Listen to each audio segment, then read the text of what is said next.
গরু, ছাগল, হাঁস মুরগির দেশীয় জাত রক্ষায় গবেষণা চলছে বলে জানিয়েছেন মৎস্য ও প্রাণী সম্পদ উপদেষ্টা ফরিদা আক্তার। গ্রামীণ নারীরাও পশুপালন করে জীবিকা নির্বাহ করছেন এবং অর্থনীতিতে অবদান রাখছেন। প্রাণী সম্পদ সপ্তাহের উদ্বোধনী অনুষ্ঠানে এসব কথা বলেন তিনি। ওয়ালটন এখন দেশের সীমানা পেরিয়ে পৌঁছে গিয়েছে 50টিরও বেশি দেশে। ওয়ালটন, ঘরে ঘরে বিশ্বজুড়ে। দেশীয় জাত, আধুনিক প্রযুক্তি, প্রাণী সম্পদে হবে উন্নতি, এই প্রতিপাদ্যে জাতীয় পর্যায়ে প্রথমবারের মতো প্রাণী সম্পদ সপ্তাহ পালনে নানা অনুষ্ঠানের আয়োজন করা হয়েছে। বুধবার রাজধানীর আগারগাঁওয়ের বাংলাদেশ চীন মৈত্রী সম্মেলন কেন্দ্রে প্রাণী সম্পদ সপ্তাহের উদ্বোধন করা হয়। অনুষ্ঠানে দেশের বিভিন্ন জায়গার ছোট বড় উদ্যোক্তা ও খামারিরা উপস্থিত ছিলেন। মৎস্য ও প্রাণী সম্পদ উপদেষ্টা বলেন, দেশের বিভিন্ন অঞ্চলে যে গবাদি পশু ও পোল্ট্রি মুরগি আছে তা শুধু উৎপাদনের অংশ না, গ্রামীণ নারীদের জীবিকার সঙ্গেও সম্পৃক্ত।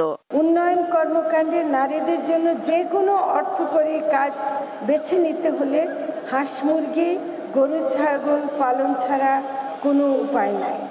এগুলো পালন করে নারীরা নিজেদের এবং তাদের পরিবারের আয় উন্নতি করেন। পরিকল্পনা উপদেষ্টা ওয়াহিদুদ্দিন মাহমুদ বলেন, প্রাণী সম্পদ খাতকে আরও উন্নত করতে প্রযুক্তিগত সহায়তা ও সমন্বিত উদ্যোগ প্রয়োজন। এটা নিউজিল্যান্ডের মতো দেশ হলে সেটা থাকতো না, কিন্তু আমাদের দেশে পশুখাদ্য চারণভূমিতে সম্ভব না, এটা নিজেরা এটা প্রক্রিয়াগত করে তৈরি করতে হয়। এরপর সম্মেলন কেন্দ্রের পাশে পুরনো বাণিজ্য মেলার মাঠে 3 দিনব্যাপী দেশের সবচেয়ে বড় প্রাণী সম্পদ প্রদর্শনীর স্টল পরিদর্শন করেন উপদেষ্টারা। সারা দেশের খামারিরা অংশ নিয়েছেন এবারের আয়োজনে। কাজী ফার্মস, আপনারা জেনে থাকবেন, বাংলাদেশের সবচেয়ে বেশি সংখ্যক একদিন বয়সী যে মুরগির বাচ্চা এটা উৎপাদন করে থাকে। আমরা কয়েক ধরনের বাচ্চা উৎপাদন করি, যেমন আমরা ব্রয়লার যে বাচ্চাটা সেটা আমরা উৎপাদন করি।